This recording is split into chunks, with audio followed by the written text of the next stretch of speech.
Ahora sí. Ay, almacenamiento todo está hecho. Si me vengo para acá, si vienes para acá. Ay, qué Ivonne. Vean la loca de Ivonne. Ay, no mames, ya no se comió su pollo de la ¿Qué pasó? ¿Qué? Llévatelo, mi La amor, para familia tu lugar a comer, comiendo. córrele. Nada más. Gracias parece- a ¿Y qué Dios. haces aquí de Luego metiche? parece perro. Estaba comiendo su Allá al hueso. lavadero. Madre, ya ni puedo morder un pinche hueso a gusto. Amá. Andrea en el carrito, en el ese burrito, porque no encontré ya silla. Pone hasta la bebé está comiendo. Vamos. Paola, Hazte para acá. escóndete las hijas.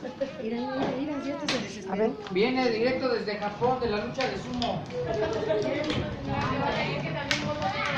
Ah, es de- Y la Paola Vean a la gorda, la hija de Pau. Vean nada más, qué mastodonta. Ella es de Estados Unidos. Se está echando un huesazo, Vean nada más, ya se enojó, miren. La otra, la Uy, ya se enojó. Yo no entiendo por qué le dieron.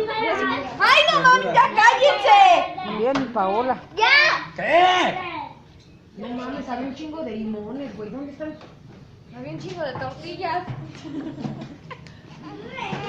Vean mi pobre gorda. Ella ni siquiera hace nada. Sí, que no está haciendo nada, ni llora. Uy, pobrecita, ya le dio hipo. Su hija de Nico. Exprímemelo en mi carro.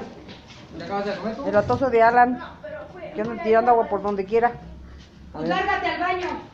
¿Quieres que vaya al baño con el niño? Pásamelo, ¿para qué lo agarras? Córrele.